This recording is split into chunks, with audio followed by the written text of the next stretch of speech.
Bismillahirrahmanirrahim. Assalamualaikum warahmatullahi wabarakatuh. Waalaikumsalam Waalaikumsalam. warahmatullahi wabarakatuh. Alhamdulillahilladzi arsala rasulahu bil huda wa arsala rahmatan lil alamin. Asyhadu an la ilaha illallah wahdahu la syarika lahu wa asyhadu anna Muhammadan abduhu wa rasuluhu alladzi la nabiyya wa rasula ba'dah. Allahumma salli wa sallim wa karim wa barik ala nabiyyina wa syafi'ina ومولانا وقدوتنا وإمامنا محمد وعلى آله وصحبه ومن اتبعهم بإحسان إلى يوم الدين أما بعد.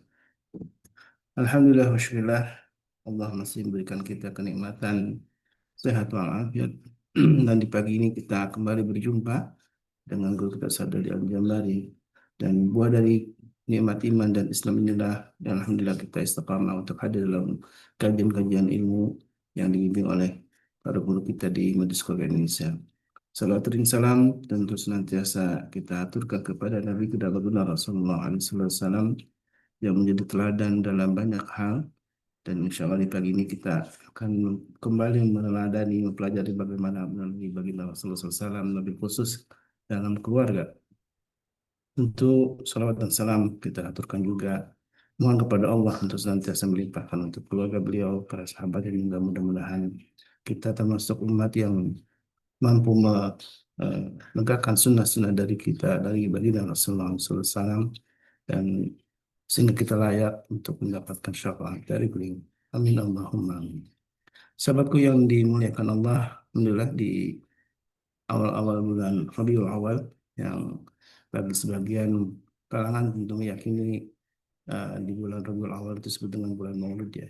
Dan baginda Rasulullah yang dalam pandangan banyak ulama sejarah ahli sejarah uh, lahir di tanggal 12 Rabiul Awal, bahkan walaupun banyak sekali juga perbedaan pendapat ya di kalangan para ulama, ada yang mengatakan di tanggal 9, 10 Rabiul Awal, bahkan ada yang mengatakan di bulan Ramadan. Tentu ini menjadi sebuah uh, perbedaan dan tidak perlu harus menjadi kemudian perselisihan, karena kalau dalam hadis Nabi Sallallahu Alaihi Wasallam memang Rasulullah lahir uh, di hari Senin, itu memang sudah disabdakan oleh baginda Rasulullah SAW. Tepat hari Senin hari ini, dan mudah-mudahan di hari Senin yang bagi sebagian kita mungkin jadi hari pertama bekerja ya di dalam setiap pekan, kesibukan yang setelah hari Sabtu Ahad berakhir pekan. Baik, alhamdulillah guru kita sudah hadir bersama kita, dan sebelum masuk kajian tentu kita diingatkan untuk selalu memanfaatkan kesempatan beramal, salah satunya dengan sedekah di pagi hari. Sedekah subuh mudah-mudahan menjadi amal rutin yang kita lakukan, dan Allah ridha dengan amal rutinitas kita. Istiqamah memang dalam hadis Nabi SAW bisa menghadirkan cinta Allah Tabaraka wa Ta'ala. Alhamdulillah. Assalamualaikum warahmatullahi wabarakatuh. Waalaikumsalam warahmatullahi Kita samaan wabarakatuh. di batik nih hari ini. Insya Allah. Kalau ini bukan batik, Ustaz. Ini tenun ikat, Ustaz. Eh, Tenun ikat. oh, Iya. Kalau batik kan tulis, kalau ini tenun ikat. Apa kayak songket gitu ya? nah, gitu. Iya, apalah ya. Sehat, Baik, Ustaz? Ustaz. Alhamdulillah, Masya Allah. syukurlah. Lihat antum senyum pagi-pagi nih, seger. Masya Allah. Oh. Tapi jangan dimulai hidup ini atau memulai hari dengan senyuman, Ustaz. Mesti sarapan, Ustaz. Paling nggak sahur lah gitu ya. Kalau yang masih bisa puasa, sahur gitu. Alhamdulillah. Dan Rasulullah memang ketika Sallallahu puasa di hari alaihi. Senin itu beliau memang eh, disebutkan memang dalam sabda Nabi yang mulia ya, tentang lahir beliau itu di hari Senin gitu ya.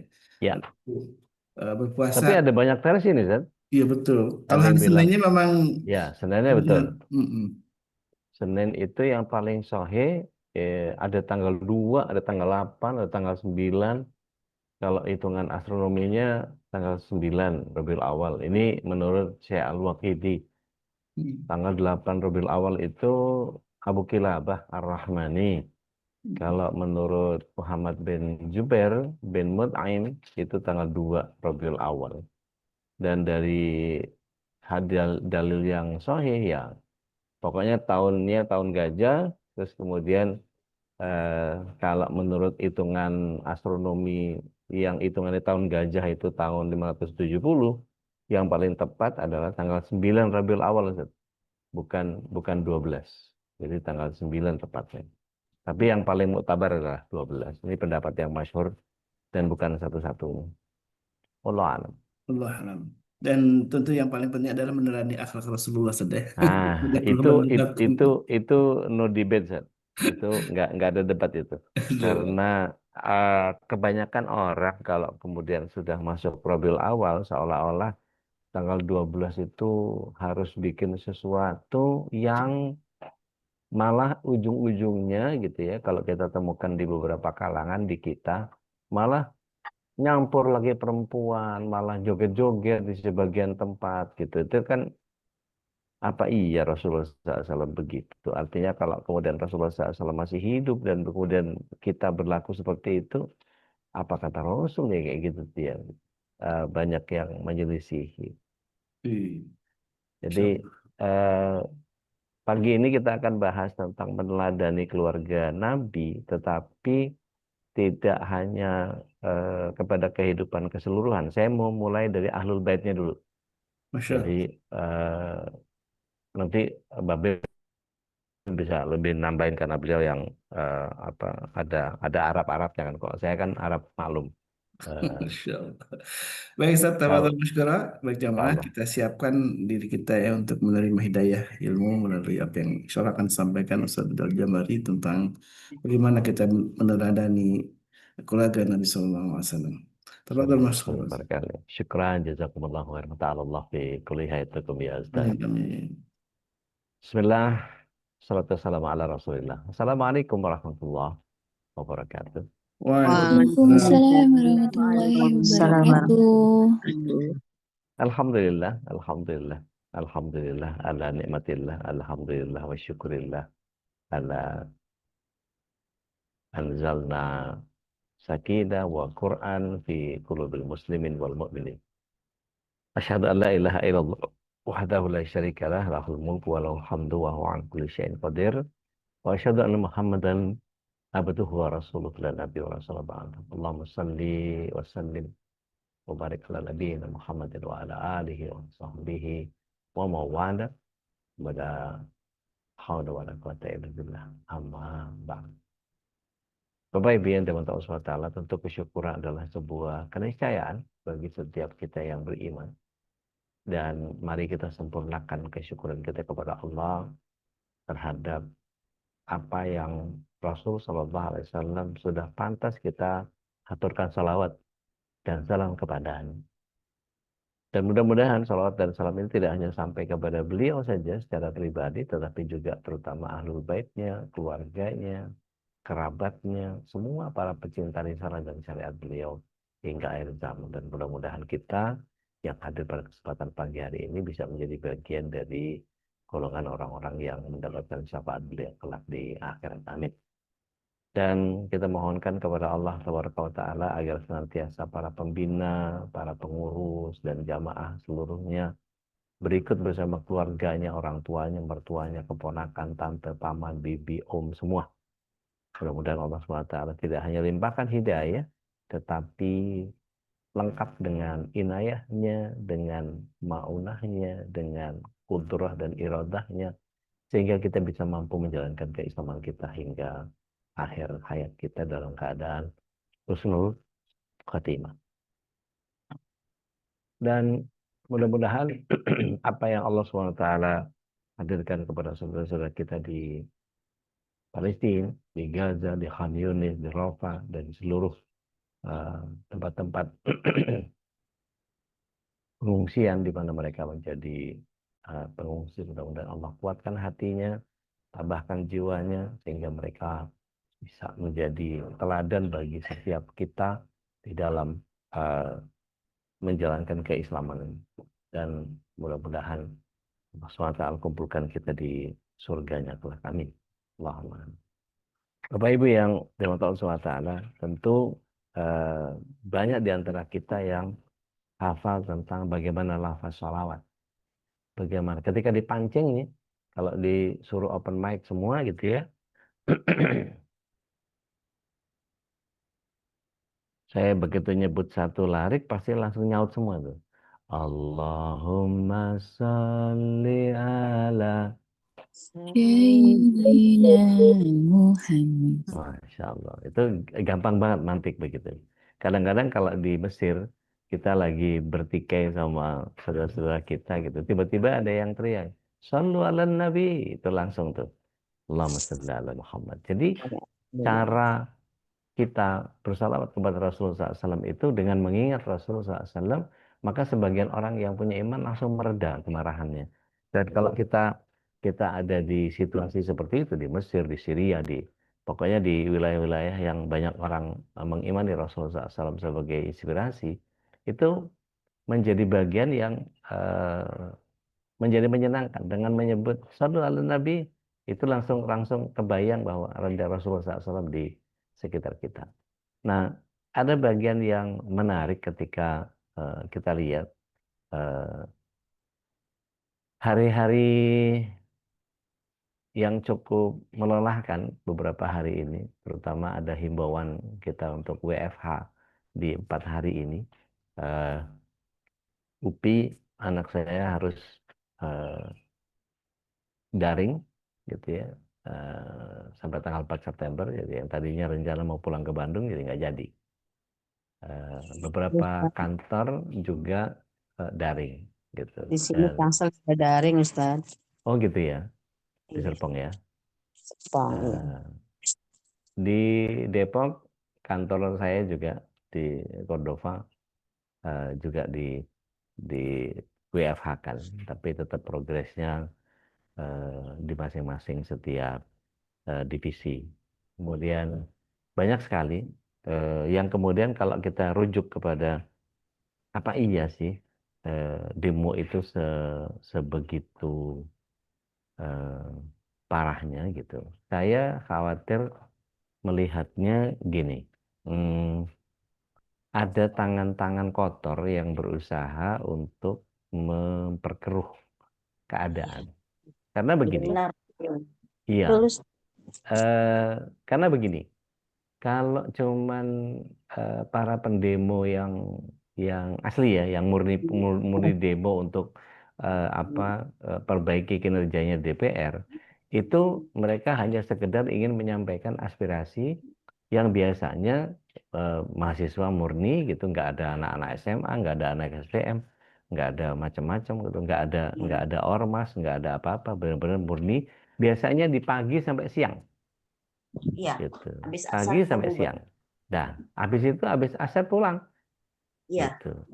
Artinya kalau sampai kemudian ada bakar-bakaran halte, ada bakar ini bakar itu segala macam. Mohon maaf nih, hitung-hitungan nih, Gen Z yang sekarang ini dibilang ngopinya cuman 3 kali gitu ya, ngopi sekali di kantor gitu, ngopi sekali di tempat nongkrong sama temennya gitu, sekali lagi mungkin di rumah, itu pun sasetan semua gitu ya. Artinya nggak yang ngopi kayak gimana banget gitu. Eh, apa namanya, eh, ngongkos itu mungkin ya 10.000 buat tangki bensin udah, itu pun pertalite gitu ya, yang kemudian berasumsi bahwa cukuplah buat kebutuhannya. Lah ini sampai ada yang bawa bensin, niat banget sih gitu. Itu sepertinya memang ada tangan-tangan kotor yang berupaya untuk memperkeruh situasi. Maksud saya kita saling mengingatkan lewat medsos kita, saling mengingatkan lewat apa yang bisa kita kerjakan. Kita ingatkan bahwa agendanya hanya memperbaiki kinerjanya DPR.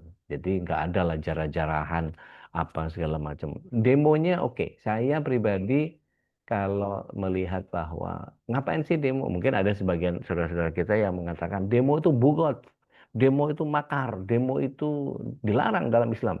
Saya katakan mohon izin, eh, demo itu bagian yang kemudian kalau kita merujuk kepada apa yang Rasulullah SAW mintakan kepada kita, kita untuk pick and apply dari Al-Quran dan Sunnah, gitu ya. Sebentar izin sebelum saya bicara tentang Ahlul Baiti Rasul SAW, mohon izin Bapak Ibu buka surat yang keempat ayat yang ke-59. Tadi pagi Ustadz saya, Ustadz Abdullah, membacakan di rakaat yang kedua, baca ini juga.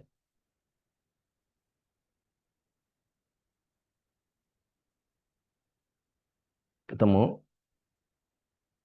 A'udzubillahi minasyaitonirrajim. Ya ayyuhalladzina amanu atiullah wa atiur rasul. Wa ulil amri minkum. Fa in tanaza'tum fi syai'in farudduhu ila Allah wa rasul. In kuntum tu'minuna billahi wal yawmal akhir, dzalika khairu wa ahsanu ta'wila. Jadi kalau kita bagian yang kita pahami gitu ya dari sisi ayat gitu ya, bahwa kita harus taat kepada Allah sebagai orang beriman, taat kepada Rasul dan ulil amri gitu. Dan kemudian kalau kita perhatikan Allah SWT menyatakan yang demikian itu gitu ya, yang demikian itu kalau terjadi perbedaan pendapat terhadap segala sesuatu, maka kita kembalikan kepada Allah dan Rasulnya. Kita buka ayatnya, kita buka hadisnya. Tetapi bagaimana dengan orang-orang yang kemudian kalau kita bicara tentang bagaimana menjalankan roda pemerintahan ini. Jadi kalau kita lihat surat 459 itu berarti kita harus mengikuti apa yang datang dari ulil amri. Sedangkan ulil amri kita Indonesia itu menggunakan azas hukum dasarnya adalah Undang-Undang Dasar 45. Nah, coba ada yang bisa bantu saya enggak? Pasal 28 dari Undang-Undang Dasar 45 itu mengatakan apa? Itu kan boleh kita unjuk rasa itu. Kebebasan berpendapat. Kan boleh berarti. Tapi hanya sekedar menyampaikan pendapat saja, bukan dengan rusuh-rusuh. Betul tuh kalau Mas Elon sampai bawa gerinda, motong pagar segala macam, niat banget. Niat. Terus kemudian demo yang kedua yang habis maghrib katanya udah ditunggangin. Gitu. Jadi, wah di Tangsel tanggal 28 ikut turun katanya. Masya Allah. Oke, ala kulihal. Bapak Ibu yang dirahmati Allah SWT, mari kita kembali kepada apa yang menjadi inspirasi kita. Ya. Oh, Wiyanti juga mantan pendemo zaman dulu. Apa demo panci apa demo masak? Baik, Bapak Ibu yang dirahmati Allah SWT, mari kita perhatikan bagaimana Rasul Shallallahu Alaihi Wasallam itu menjadi inspirasi bagi semua yang kita pahami. Mohon izin sebentar, ada yang mau konfirmasi.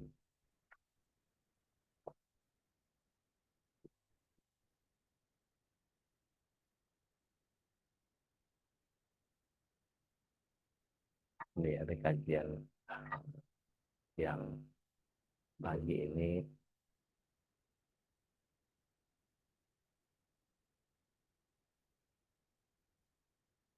oke. Yang pertama kita mesti memahami bahwa sholawat kepada Rasul Shallallahu Alaihi Wasallam itu adalah bagian yang bukan sholawatnya yang kita nyanyikan, bukan hanya sekedar mengungkapkan sholawatnya dalam nyanyian-nyanyian, syair-syair, puisi-puisi, bukan itu. Kalau cuma sekedar itu, para munsyid mungkin menjadi orang yang paling cinta kepada Nabi Alaihissalam. Sholawat itu bukan hanya sekedar rindu kami padamu ya Rasul, rindu tiada terperi. Bukan hanya sekedar menyanyikan itu, tetapi bagaimana kita mengaplikasikan apa yang datang dari Rasulullah SAW kepada kehidupan kita, itu yang justru jauh lebih luar biasa. Artinya begini, kita sering dengar ya, para muadzin meskipun tidak ada dalilnya. Nanti boleh saya diingatkan. Saya tidak pernah mendengar dalil sebelum baca lafaz azan itu baca surat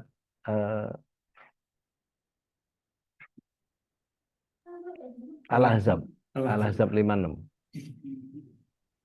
Ada nggak? Ada dalilnya nggak itu? Innallaha wa malaikatahu yusalluna 'alan nabi ya ayyuhalladzina amanu sallu 'alaihi wa sallimu taslima.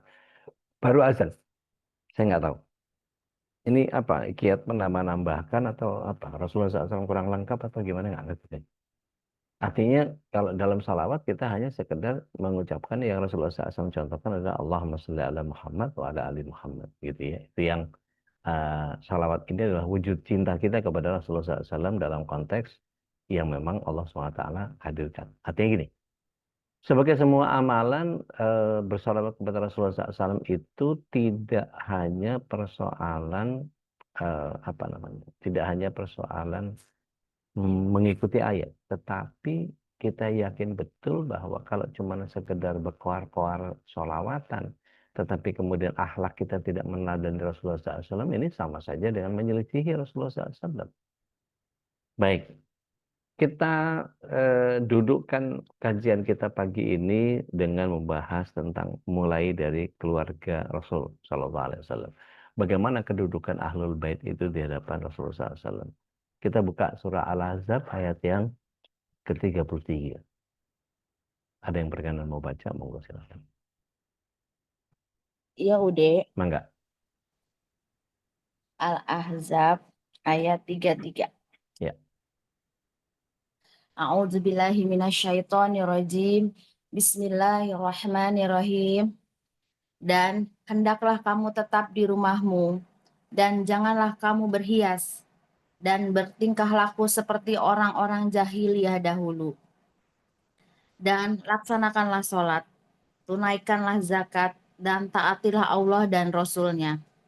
Sesungguhnya Allah bermaksud hendak menghilangkan dosa dari kamu, wahai ahlul bait, Ya. dan membersihkan kamu sebersih-bersihnya. Shadaqallahul adzim. Ya. Barakallahu fiik. Jadi ada bagian yang terakhir yang sesungguhnya Allah bermaksud hendak menghilangkan dosa dari kamu, wahai ahlul bait, dan membersihkan kamu sebersih-bersihnya.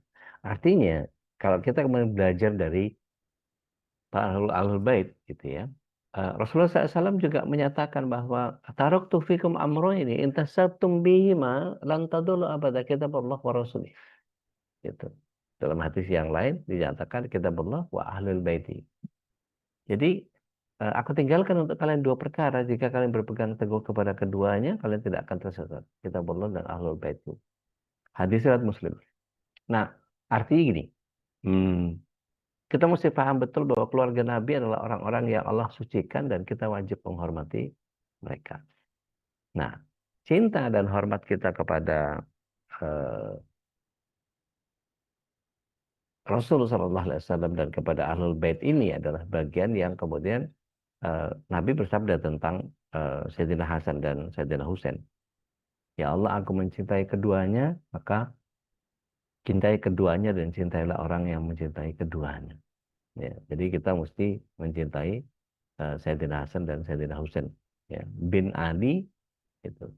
Nah, tapi kalau kemudian kita melihat bahwa ada saudara-saudara kita di Syiah yang bahkan sampai menjadikan Husain sebagai Tuhan. Nah, ini udah nyimpang ini. Kalau kita dengar beberapa tahun silam gitu ya, orang haji bukannya labbaik Allahumma labbaik gitu kan. Kalau itu kan wajar lah, itu dari apa manhaj yang mana saja lafaznya sama. Tapi tiba-tiba ini ada orang yang datang segerombolan buara gede itu, tinggi-tinggi, putih-putih, tiba-tiba ya Husain, ya Husain, ya Husain, ya Husain, ya Husain. Gitu. Mereka menjadikan Husain sebagai penanding Allah Tabaraka wa Ta'ala. Waliyadzubillah. Maksudnya gini, apa yang mereka lakukan adalah sebuah kesalahan yang kita harus siap menghadapi apa yang datang dari mereka itu. Nanti pertama-tama mereka akan berusaha untuk mengelabui kita dengan berbagai macam, kita harus mencintai ahlul bait dan apa segala macam, tapi lama-lama dibelokkan kepada pemahaman yang salah. Jadi sekedar tahu saja bahwa mengapa mereka lebih mendahulukan Husain ketimbang Hasan. Karena Husain adalah yang menikah dengan orang Majusi, dengan orang Persia. Maka di situ kita bisa lihat, oh pantas mereka lebih mengutamakan Husain gitu. Karena mereka kerabat Nabi yang kemudian ahlul bait yang ketika um, Rasulullah SAW menyatakan bahwa seperti Abu Bakar ya, beliau mengatakan dalam hadis Bukhari, dinyatakan bahwa demi Allah menjaga hubungan keluarga Rasulullah SAW lebih aku cintai daripada menjaga hubunganku dengan keluargaku sendiri. Artinya mencintai Rasulullah SAW memang harus lebih daripada yang lain. Tetapi tetap saja bahwa kemudian yang harus kita lakukan, bagian yang kita pahami sebagai nilai yang tetap harus kita pahami dengan benar. Artinya begini, kalau kemudian mencintai cucu Nabi seperti Hasan dan Husain dan keturunan-keturunan beliau, mendoakan mereka dalam sholawat, itu bagian yang cinta dan hormat kepada Ahlul Bait. Nah, bagaimana kemudian kita meneladani akhlak keluarga Nabi? Nah, ini jauh lebih penting. Siapa keluarga Nabi ini? Enggak cuman sekedar Fatimah, gitu ya. Enggak cuman sekedar Ali, enggak cuman sekedar Hasan Husain. Yang kemudian diambil satu selimut, kalian ada Ahlul Bait tuh, gitu ya. Itu yang besar paling sering digunakan oleh orang-orang Syiah. Tapi bagaimana? Apakah Ahlul Bait itu termasuk Sayyidatina Khadijah radhiyallahu anha? Iya, itu keluarga Nabi. Maka kita luruskan pemahaman tentang Ahlul Bait. Ahlul Bait itu adalah istri-istri Rasul SAW semuanya. 99-nya. Gitu. Nah, kalau kemudian kita pahami satu-satu petal gitu ya. Bagaimana kita meneladani akhlak keluarga Nabi alaihissalatu wassalam. Pertama dari Ibunda Sayyidah Khadijah radhiyallahu anha itu teladan dalam kesetiaan dan pengorbanan. Bagaimana Rasulullah SAW mengenang Ibunda Khadijah itu sepanjang hidupnya. Artinya, pelajaran yang kita bisa ambil apa dari Sayyidatina Khadijah radhiyallahu anha? Kita setia pada pasangan, mendukung perjuangan dan dari pasangan kita. Nah, kalau kita lihat daripada Sayyidatina Fatimah radhiyallahu anha misalnya, itu beliau digelari sebagai pemimpin wanita surga, gitu. Kemudian hidup sederhana, zuhud, tapi tetap penuh kasih sayang. Beliau sabar dalam kesulitan, tawadhu, menjaga kehormatan. Kalau dari Ali bagaimana? Kalau dari Ali bin Abi Thalib radhiyallahu wajhahu, beliau penuh ilmu, punya keberanian dan ketakwaan, menjadi khalifah keempat yang sangat adil. Gitu. Beliau adalah orang yang sangat bijaksana, berani, dan berpegang kepada ilmu. Bahkan di begitu banyak riwayat dikatakan bahwa beliau adalah gerbang ilmu. Gitu. Nah, sedangkan dari Sayyidina Hasan dan Sayyidina Husain gitu ya, keteladanan kesabaran, keberanian, keteguhan dalam kebenaran, kreativitas di dalam menyampaikan dakwah. Bahkan kalau kita lihat kisah-kisah waktu mereka masih muda, ada satu kakek-kakek wudhunya ngaco. Terus kemudian colek-colekan Sayyidina Husain sama Sayyidina Hasan. Hasan Husain kemudian colek. Ini kayaknya kakek ini nggak paham deh wudhu yang benar kayak apa. Maka mereka pura-pura berlomba. Kayak tolong wudhunya saya sama wudhunya adik saya mana yang benar. Maka kemudian Hasan wudhu, Husain wudhu. Senyum si kakek ini. Bagaimana mungkin cucunya Rasul wudhunya nggak benar. Terima kasih sudah memberikan pemahaman yang benar tentang wudhu saya yang salah. Coba, luar biasa. Jadi bukan seperti kita yang nggak benar tuh wudhu yang benar wudhu yang salah itu nggak diterima. Waduh, kadang-kadang kita nggak punya adab di dalam berdakwah. Saya sering kalau menemui jamaah yang masih wudhunya ngaco gitu, biasanya saya deketin Bapak tinggal di mana? Mohon izin, saya ikut campur urusan pribadi boleh nggak? Gitu. Dia langsung nge-reject gitu. Tapi karena saya udah minta izin duluan, akhirnya dibuka diri. Kenapa emang Pak? Tadi, maaf ya, saya perhatiin wudhunya ada yang keliru. Oh, gitu ya Pak. Yang mana ya Pak? Ah, baru saya ajarkan. Coba kita lihat surat 5 ayat yang ke-6. Nah, saya minta ke Bapak Ibu nih, ada yang ketemu nggak surat 5 ayat 6? Baik kita bisa meneladani apa yang datang dari Rasulullah Iya, SAW. Budi. Silakan. Surat Al-Maidah ayat 6. A'udzubillahiminasyaitonirrajim. Wahai orang-orang yang beriman, apabila kamu hendak melaksanakan sholat, maka basuhlah wajahmu Wajah, dan ya dan tanganmu tanganmu sampai ke siku, sampai siku, terus dan sapulah kepalamu sapu kepala, dan basuh kedua kakimu basuh kedua sampai ke kakimu, kedua mata sampai kaki. ke kedua mata kaki. Nah, 4 anggota tubuh ini, nuhun teh, 4 anggota tubuh ini beberapa ulama di Mesir menyatakan bahwa 4 ini saja sudah cukup untuk kita melakukan wudhu. Maka sisanya sunnah. Kumur-kumur sunnah, kuping sunnah, gitu. Tetapi kalau kita detail, bagaimana Imam Syafi'i yang paling banyak kita anut di Indonesia, itu bahkan menyapu telinga sampai 12 kali. Gitu. Jadi kalau ada yang ngaku mengikuti Imam Syafi'i, mesti tahu tuh. Gitu. Membasuh telinga sampai 12 kali. Artinya begini, kalau kita lihat 4 tadi syarat, tangan sampai siku. Berapa banyak kita menemukan orang yang wudhunya asal nggak sampai siku. Kurang dikit lagi. Kalau kita lihat Abu Hurairah radhiyallahu anhu itu sampai setengah lengan. Karena apa? Nanti Rasulullah SAW menyatakan di akhirat nanti bekas wudhu itu akan jadi penanda. Seperti sebagaimana Rasulullah SAW mengenali kuda yang ada glaze-nya, ada sternya, ada apa tuh namanya. Ciri khususnya.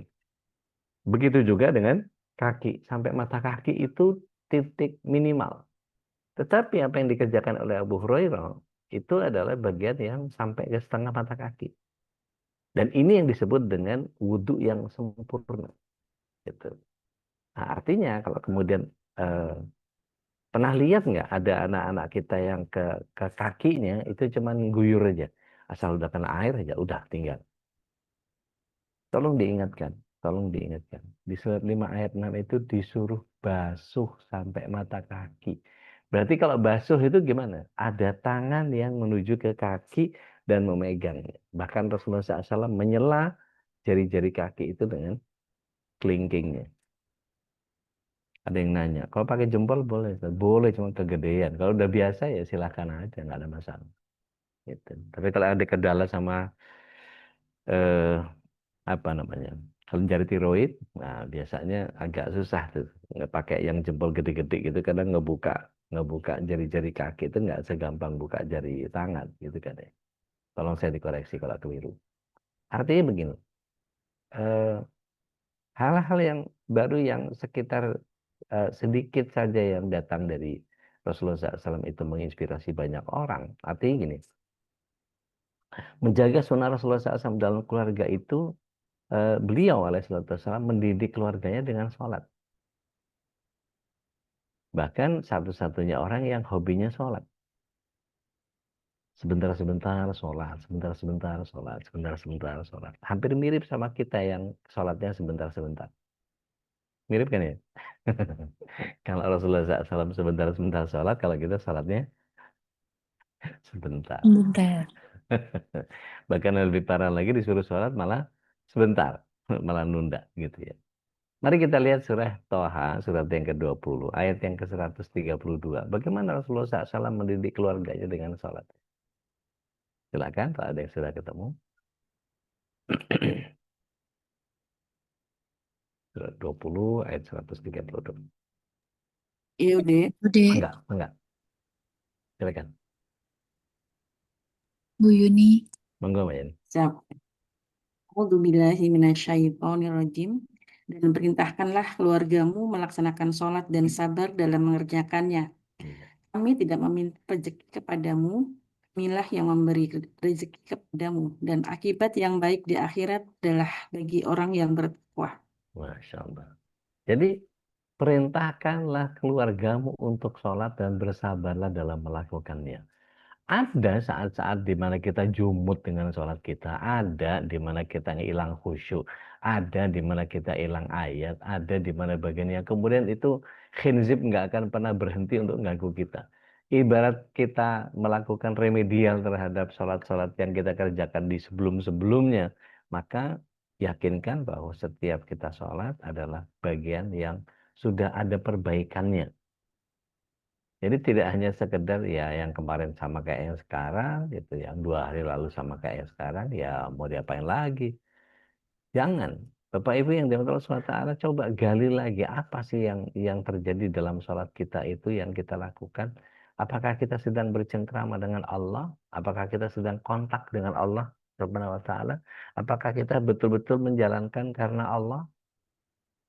Atau jangan-jangan nggak enak sama pasangan, nggak enak sama keluarga, nggak enak sama lingkungan, nggak enak sama teman-teman, nggak enak sama teman pengajian, nggak enak sama gerombolan yang bareng sama kita, masa iya nggak sholat?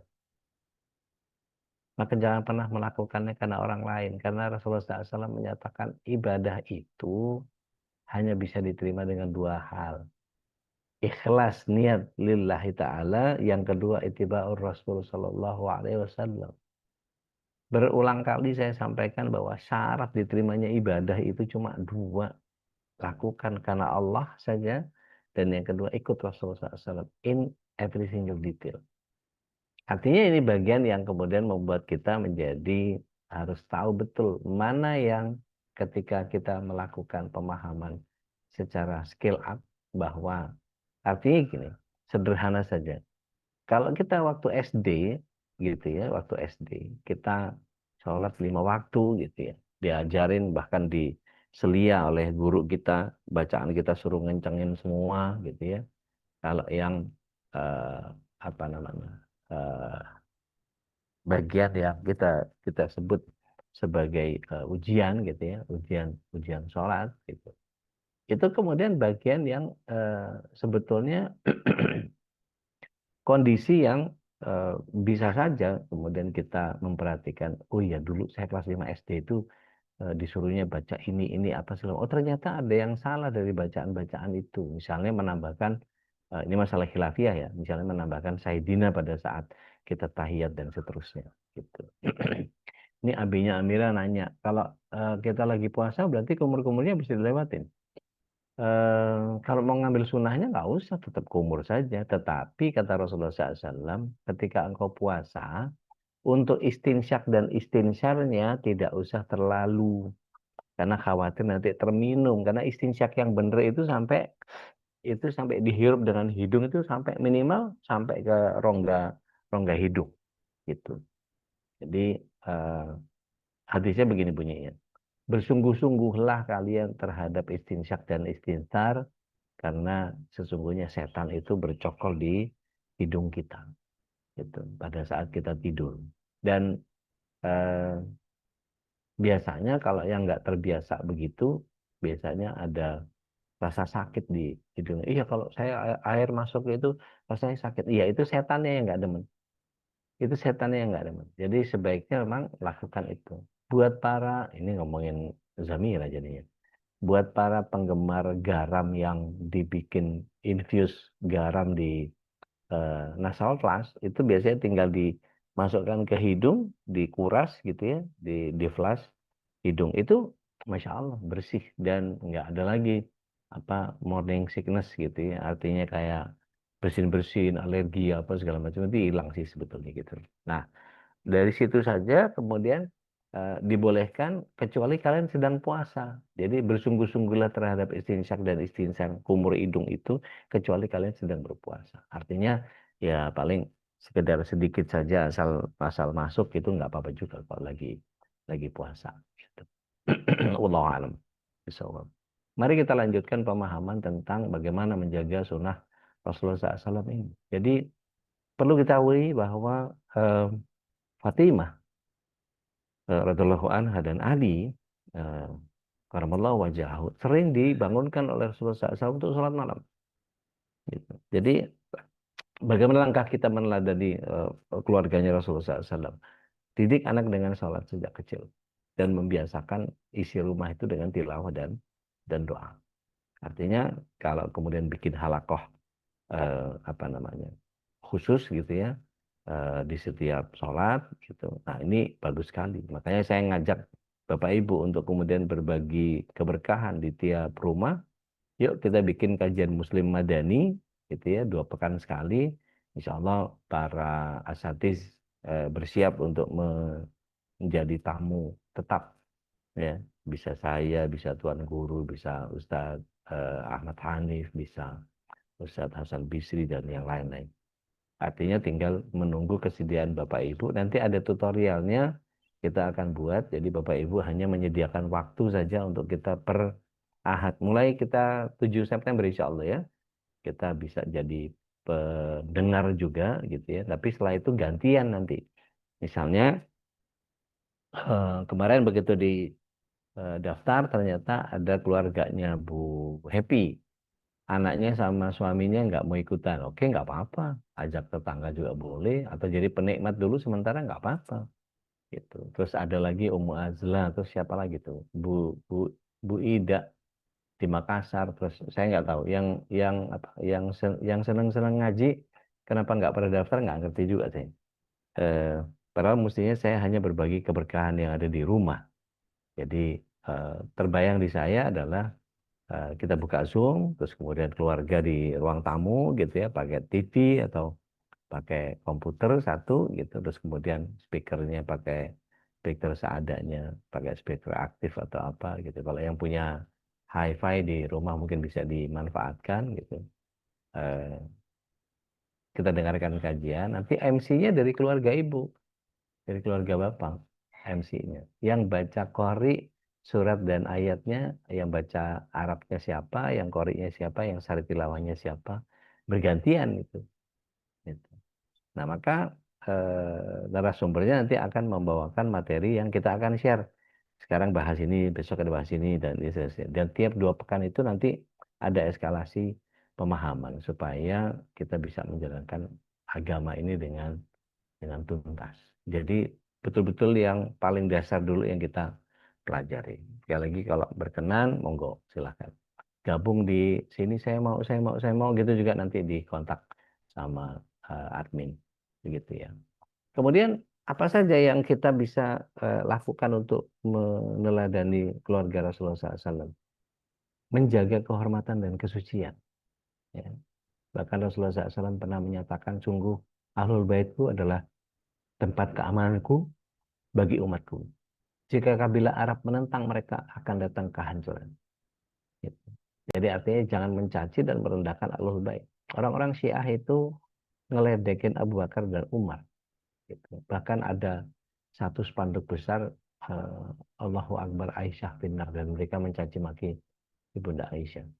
Jadi kalau bisa hindarilah yang begitu-begitu itu. Jauhilah ustadz-ustadz yang mengajarkan kepada kesalahan-kesalahan cara berpikir. Jadi kita harus menjaga diri dari fitnah terhadap keluarga Rasul Shallallahu Alaihi Wasallam. Nah, bagian ini bagian yang saya suka, yaitu apa? Mengamalkan sholawat.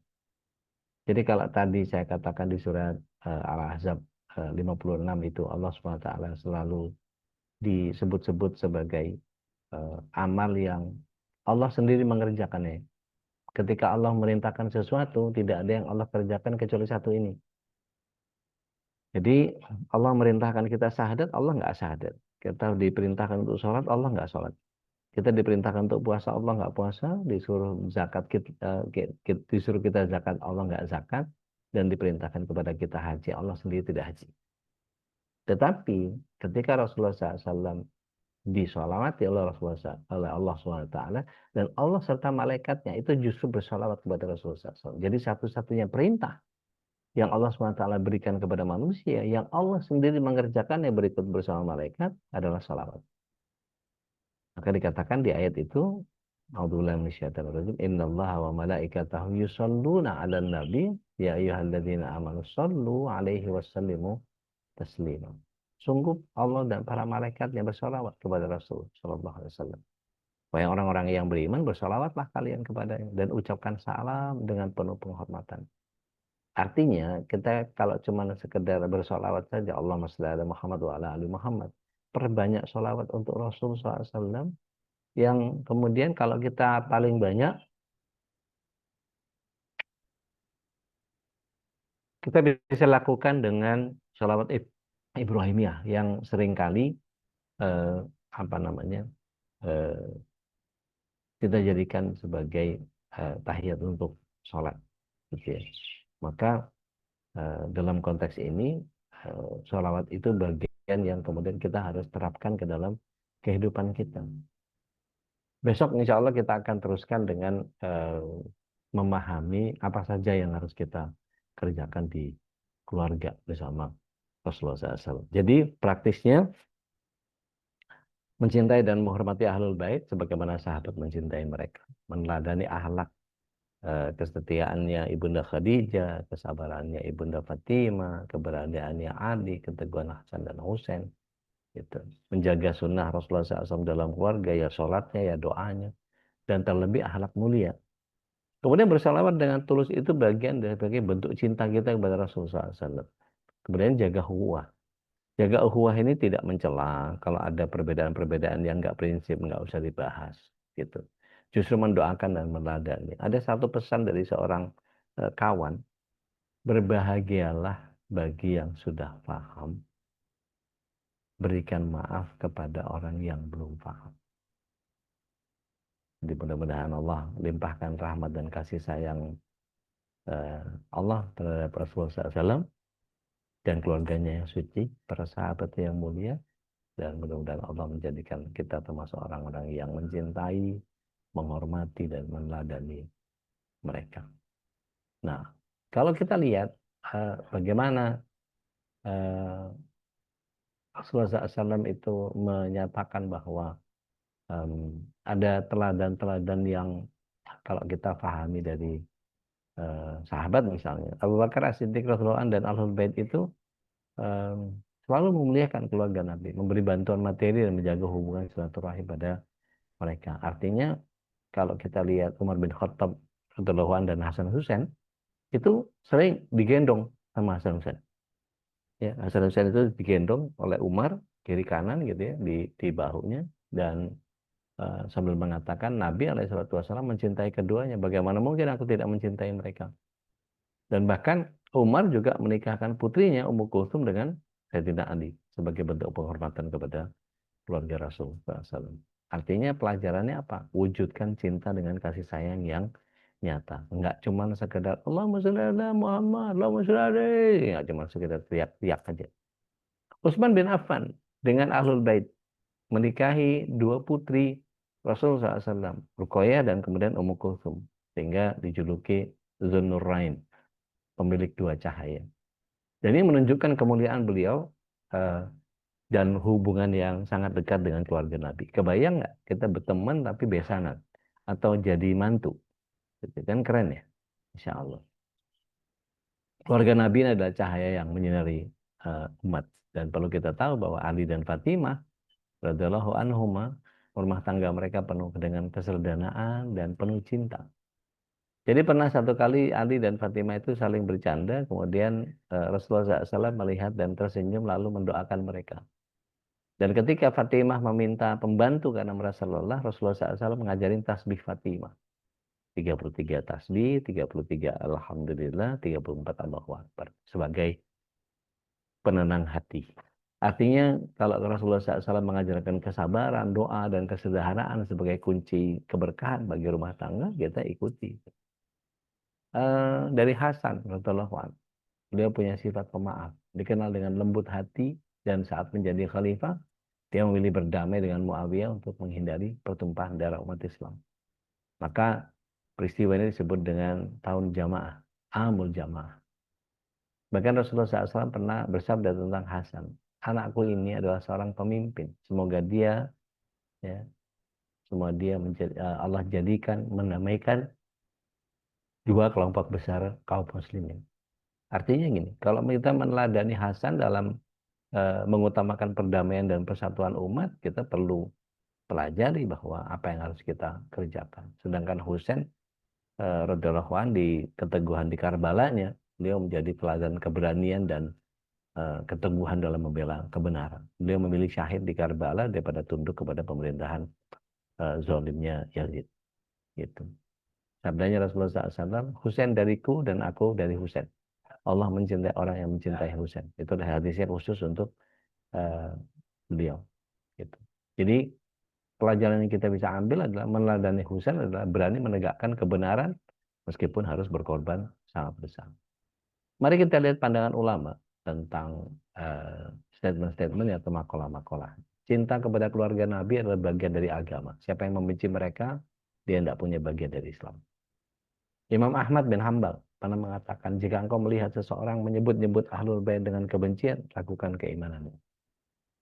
Jadi ada banyak hal yang kita bisa mintakan kepada Allah SWT, menjadikan hati kita penuh cinta kepada Rasulullah SAW dan keluarganya yang suci dan sahabatnya yang mulia, mintakan taufik dan hidayah untuk meneladani akhlak mereka dan meminta diwafatkan bersama mereka dalam husnul khatimah. Wallahu a'lam. Mudah-mudahan ini jadi inspirasi untuk kita memperbaiki keluarga kita dengan bisa melakukan apa yang kita bisa lakukan. Sekecil apapun perbuatan ketika kita mencoba untuk menghadirkan sunnah, ada begitu banyak fadilah yang Allah SWT berikan kepada kita. Wallahu a'lam. Bissawab. Saya balikin dulu ke Ustaz Khalis agar kita berbagi rahmat, karena Rasulullah SAW mencintai 4 orang atau 4 kelompok yang menghadirkan rahmat itu, yang tanya, yang jawab, yang senang tanya jawab, sama yang dengerin tanya jawab. Tafadhol saat berbagi rahmat. Masya Allah, tabarakallah. Mudah-mudahan dengan kita tadi menyimak tentang bagaimana kita mencintai Rasulullah SAW ya, dan juga Ahlul Bait ya, keluarga beliau, maka kita termasuk dijadikan barisan orang yang menjadi para pecinta Rasulullah SAW. Dan alhamdulillah kita masih ada waktu untuk bisa berbagi rahmat ya.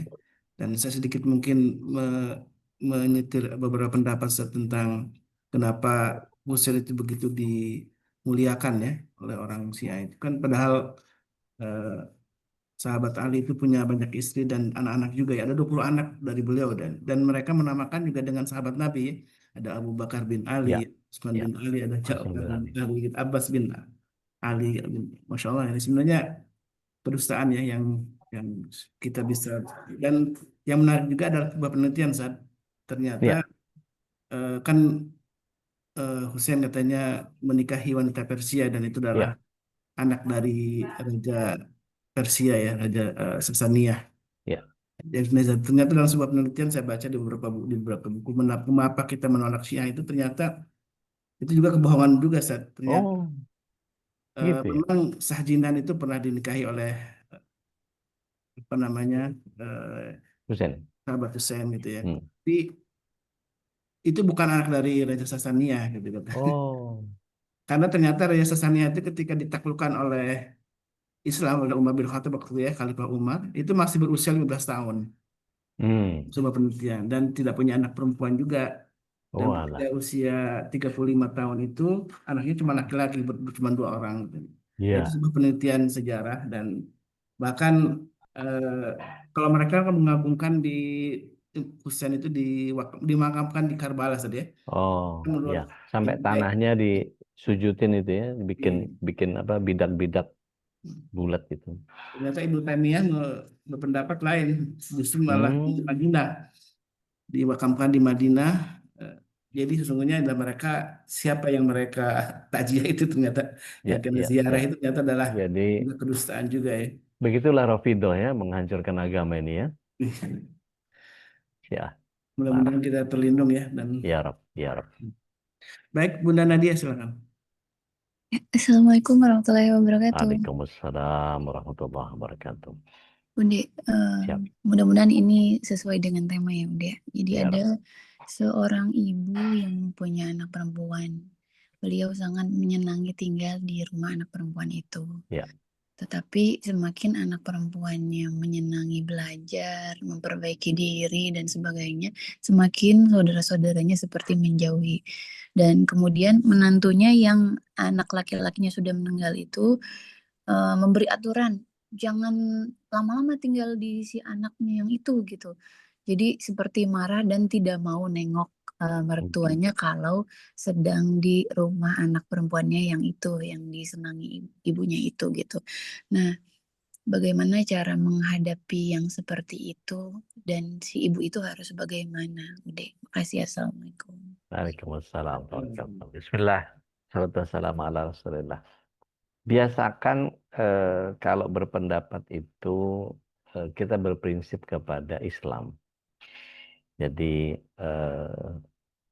apa dasarnya dia nggak suka, apa dasarnya dia nggak ngebolehin, diingatkan. Mutus silaturahim itu bahaya loh, bisa nggak masuk surga loh, gitu. Padahal kita diminta untuk saling mengingatkan dalam kebaikan, dalam kebenaran, dalam kesabaran, dan apa yang dilakukan ini bukan maksiat. Gitu. Kalau ibunya kemudian lebih menyukai anaknya karena kesolehaannya mungkin bisa kita perhatikan bagaimana akhlaknya ketika melayani orang tuanya. Ada begitu banyak keluarga yang kemudian lebih senang sama mantu, gitu, ketimbang sama anaknya. Anaknya dolim, gitu, anaknya marah-marah mulu, gitu, anaknya malah nggak seneng, gitu ya. Yang kemudian ketika kita memahami bahwa kondisinya seperti itu, sampaikan dengan santun, dengan elegan, ajak ngobrol. Masalahnya apa sih sebetulnya? Gitu. Jadi kita yang paham tentang Islam ini mestinya bisa menjadi solusi. Makanya saya ngajak keluarga Muslim Madani itu supaya hal-hal yang begitu nggak berantakan gitu. Supaya setiap keluarga yang ikut itu jadi punya pemecahan masalah dari yang begitu-begitu. Karena ketika gini, rumah yang ada pengajian yang disebutkan ayat-ayat Allah, apa kalau bukan berkah dan rahmat dari Allah SWT? Saya cuma pengen ngajak ibu itu, saya pengen ngajak siapapun, ayo gabung sama Muslim Madani. Mungkin nggak terlalu populer ya, artinya, kan kita ngaji terus tiap hari di MKI, iya betul. Tetapi memahami apa yang kita pahami sekarang ini adalah bagian yang dasarnya kayak apa, seharusnya seperti apa, dan seterusnya kita nggak paham. Nah, ini justru MKI Muslim Madani ini adalah kajian 2 pekanan yang kemudian mulai dari hal-hal yang basic, mulai hal-hal yang mendasar, bagaimana kita mempertuhankan Allah, bagaimana menjadikan posisi Rasulullah SAW itu sebagai yang paling kita cinta, sehingga anak punya adab, sehingga mantu punya pemahaman yang benar tentang bagaimana seharusnya kita beragama ini. Gitu.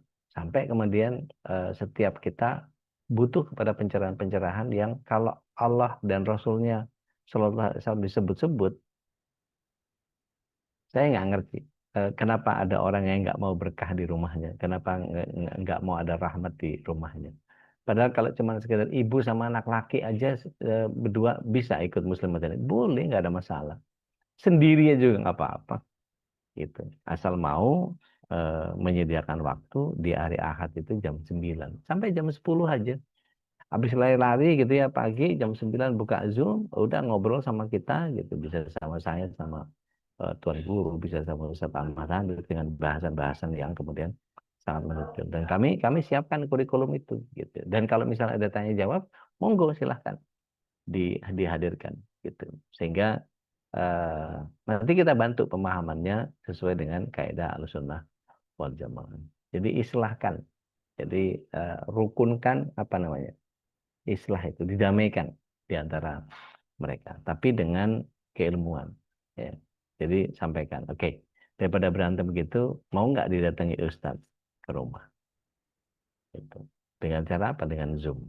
Gitu. Nah, boleh tuh simpen tuh unek-uneknya tuh. Kita ngaji, ngaji, ngaji, ngaji, tapi berantem anak sama mantu. Lah, bagaimana ceritanya? Gitu. Kita ngaji, ngaji, ngaji, tapi sama suami nggak akur. Bagaimana itu? Gitu.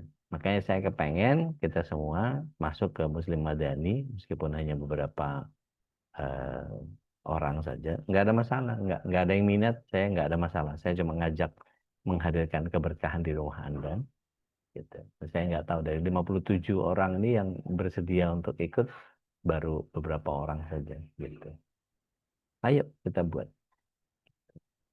Gitu Teh Nadia, punten. Iya, Wallahu a'lam. Dek. Mungkin yang Madani ini belum paham kali atau gimana teknisnya.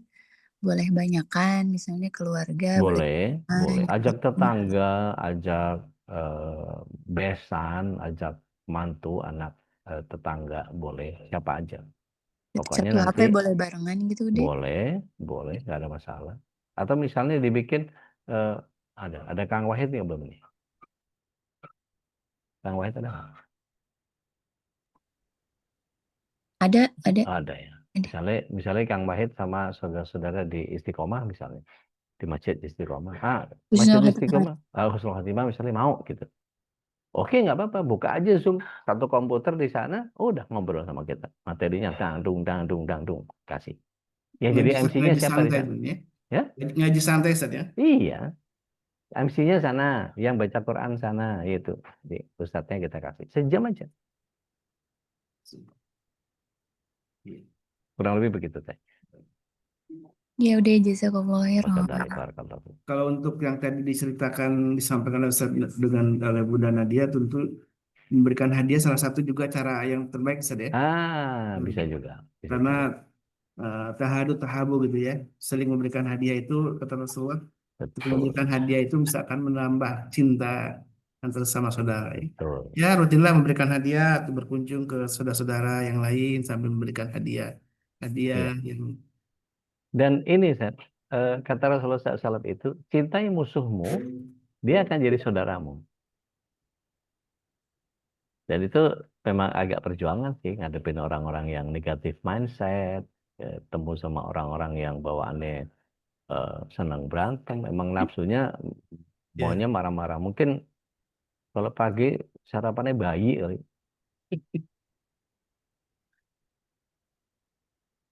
Silakan jamaah, masih ada yang ingin berbagi rahmat di bersama para solihat, solihin, solihat di sini di majlis ini silakan. Di Zoom. Hmm.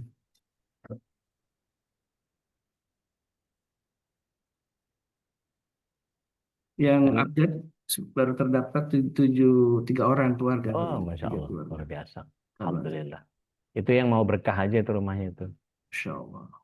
Surat 7 ayat 9 Teh. Punten. Sarapan kalajeng. Bintangnya Capricorn kayaknya tuh. Surat 7 ayat 99 Teh. Punten. Ya udah, Enggak. surat 7 ayat 99. Al-A'raf ya. Auzubillahiminasyaitonirrajim. Atau apakah mereka merasa aman dari siksaan Allah yang tidak terduga-duga? Tidak ada yang merasa aman dari siksaan Allah selain orang-orang yang rugi. Lalu kasar ya. Gimana udah ini maksudnya? Iya, ngingetin ayat begitu tuh terlalu kasar ya. Coba ayat 199 ya Teh. Surat yang sama. 199. Auzubillahiminasyaitonirrajim. Jadilah pemaaf dan suruhlah orang mengerjakan yang ma'ruf. Serta jangan pedulikan orang-orang yang bodoh. Jadi tetap saja berbuat baik Teh. Nanti yang dicatat sama Ya Allah udah. SWT. Iya. Nanti yang dicatat sama Allah kan amal kita. Ya. Ada satu doa yang saya biasanya bacanya begini. Allahumma yassir umurana. Wasrah sudurana. Wakhtim ya Allah. Bisolehati a'malana. Bisa dipahami nggak? Allahumma yassir umurana. Ya Allah, permudah urusanku. Wasrah sudurana, dan lapangkan dada kita supaya nggak gampang sesak. Wahtim ya Allah, tutuplah ya Allah, bisolehati a'malan. Tutuplah kehidupan saya dengan amal yang baik. Kalau pas lagi baik, tutup, nggak apa-apa. Tapi kalau pas lagi buruk, jangan, kasih kesempatan dulu dikit. Gitu. Jadi itu hampir mirip dengan doa Rabbi yasir wa la tu'asir, Rabbi tamim bil khair. Mudahkan ya Allah, jangan dipersulit. Mudah-mudahan kau tutup dengan kebaikan. Ya, Wallahu a'lam. Bude. Kalau bahasa terakhirnya masih ada pertanyaan yang kurang lebih senada kayak begitu, sing waras ngalah. Sing gak ngalah gak waras kan gitu aja. Ya, Bude. Syukron, Bude. Allah akbar kamu. Masih ada lagi silakan. Kalau enggak kita bubar jalan sarapan masing-masing kalau masih sarapan. Ini Ustadznya Senin masih minum aja. Saya nggak saum soalnya, nggak boleh. Ginjal saya udah parah.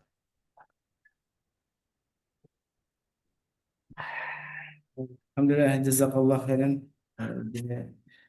Kita insya Allah akan kembali membahas besok ya. Mudah-mudahan nanti Babe tadi minta izin tidak bisa gabung karena beliau lagi di perjalanan keluar kota nampaknya. Jadi tidak mungkin bisa ikut Zoom kata beliau. Dimohon izinnya. Baik. Mudah-mudahan besok beliau bisa gabung, jadi kita bisa ngobrol ramai lah dengan Babe tentang masalah bagaimana meneladani keluarga Nabi Shallallahu Alaihi Wasallam, karena begitu banyak ya teladan yang sudah diceritakan oleh banyak para sahabat Nabi tentang Rasulullah SAW. Bahkan dari Bunda Aisyah ini beliau sangat detail ya bagaimana kisah-kisah beliau di rumah tangganya ya. Dan Rasulullah ternyata memang suka seperti dengan pekerjaan domestik juga Ustaz ya. Kalau diceritakan dalam banyak riwayat hadis Nabi, beliau menyulam, bersih-bersih rumah gitu ya. Dan ini jadi bagian dari sunnah Nabi SAW ternyata ya. Jadi eh, kalau para ayah yang tidak suka dengan pekerjaan rumah malah aneh ya. Aneh. Iya, aneh. Ternyata mungkin kalau kita ya ikut ngepel, nyetrika, ikut nyapu. Nah, kalau setrika saya susah nih, saya suka nggak bener saya kalau setrika. Serahkan pada ahlinya. Ustaz. Insya Allah. Dan sebuah kenikmatan ya bisa sebenarnya ikut terlibat dalam kegiatan domestik ini. Asal dinikmati aja bagian dari sunnah Nabi SAW. Ini contoh Rasul loh. Iya. Jadi kadang-kadang gini, Ustaz. Ada idiom-idiom yang salah ketika bicara tentang apa yang dikerjakan. Jadi gini, masak itu perempuan atau laki gendernya? Nggak ada. Enggak ada. Dua-duanya. Jahit, iya. Jahit, Dua-duanya. nah, gitu. Jadi kalau yakin itu, iya, tukang masak yang jago malah laki. Koki-koki kebanyakan laki. Betul. Penjahit-penjahit yang keren-keren itu Tarza Laki-laki. atau laki-laki. Paket. Gitu. Cuman kadang ada yang kebablasan, sukanya melaki. Iya. Wow, sebilang jelek. Allah. Dan laki-laki yang suka masak itu tidak berarti jadi kehilangan maskulinitasnya saja. Wah, ternyata udah ternyata suka masak itu, Masya Allah. Harus Anak-anak kalau coba nih udah kayaknya saya, anak-anak masakan itu Bude kalau, ini harus dicoba ini. anak-anak kalau udah saya yang masak, wah udah deh. Seru. Lagi. Padahal ya, kalau pas lagi di rumah, biasanya gini, eh, saya kalau ibunya lagi capek atau lagi apa gitu, hari ini biar bapak yang masak. Itu buka kulkas, biasanya suka kehabisan ide. Jadi adanya cuman ini doang, diapain ya? Akhirnya udah bikin yang paling gampang ya ala-ala Itali atau ala-ala Chinese gitu. Yang semua nyemplung, semua masuk gitu.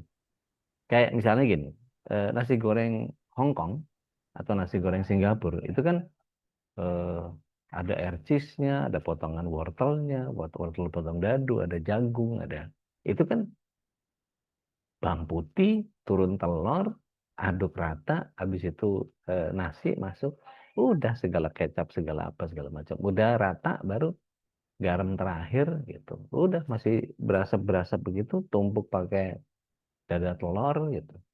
Itu mah biasa lah begitu. Nah, kadang-kadang kalau lagi malas gitu, bikin mie sama nasi, bikin magelangan apa otok-owok gitu, nasi mie itu. Itu tinggal kita mainin. Kalau mau putih pakai teri Medan gitu. Kalau mau merah pakai saus merah gitu. Tapi biasanya nggak jauh dari saus tiram gitu. Sama minyak wijen. Itu biar bikin apa? Bikin naik selera. Jadi pengen makan dah. Yang penting pakai cabai Ustadz. Itu bagian yang saya nggak lakukan. Biasanya cabenya nambahin terakhir. Itu nyonya sama anak-anak itu wah segala apa bon cabe segala apa gitu. Ayo kalau mau ada yang mau datang pagi-pagi tak bikinin sesuatu. Yang jelas tak seduhin kopi nanti. Siap-siap. Insya Allah kita ini rame-rame Boleh, boleh. Subuhan tempat saya juga bisa. Sarapan tak Alhamdulillah. siapin. Jazakallah khairan. Baik, Ahlan. jadi insya Allah kita kembali besok ya Mas. Besok insya Allah kalau masih ada umur ya. Kita berjumpa kembali dalam Janji-janji ngatanya mati duluan kan ya lucu. Insya Allah panjang umur, Ya. hayakumullah. Dan Allah Subhanahu wa Ta'ala mudah-mudahan terus mampukan kita ya untuk istiqomah dalam kajian-kajian ilmu. Ya. Kalau kita akan kembali membahas tentang bagaimana menurut keluarga Nabi besok hari dengan Ustaz Dodi, dan mudah-mudahan Bapak bisa gabung juga sehingga lebih ramai lagi ketika diskusi ngobrolan dengan para guru kita bagaimana mewarnai keluarga kita dengan salah satu cinta paling agung yaitu mencintai Rasulullah SAW. Baik, jamaah yang dirahmati Allah, mari kita tutup. Dan jangan lupa juga selalu diingatkan oleh Uda ya untuk mendoakan saudara kita di Gaza ya. Dan ini kita sisipkan dalam majlis ini untuk mendoakan mereka yang sedang dalam keadaan kesusahan tentunya, dan mereka sedang dalam penjajahan. Kita doakan mudah Allah Subhanahu wa Ta'ala segera memberikan pertolongannya untuk mereka dan membebaskan mereka, para mujahidin, para orang-orang yang mati syahid, Allah terima amalnya. Para pengungsi juga Zat, di Yordan, di Syria, di Mesir dibantu juga. Dan salah satu dari infak sedekah yang diamanahkan jamaah kepada kami, salah satunya selalu kami rutin tiap bulan untuk kami salurkan melalui Golden Future ya, yang dibimbing juga, dibina oleh guru kita Abah Ruli Renata ya. Baik, kita tutup dengan doa kafatul majlis. Subhanakallah wa bihamdik. Nastaghfiruka wa natubu ilaik. Assalamualaikum warahmatullahi wabarakatuh. Waalaikumsalam. Waalaikumsalam. Baca doa khatmil Qur'annya dulu, jangan ditinggal ya. Ya, Bude. Allahumma arhamna bil Qur'an waj'alhu lana imaman wa nuran wa hudan wa rahmah.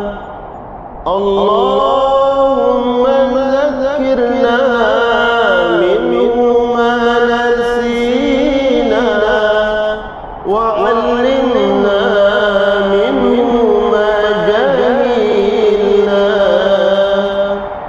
وارزقنا تلاوته آناء الليل وأطراف النهار واجعله لنا حجة يا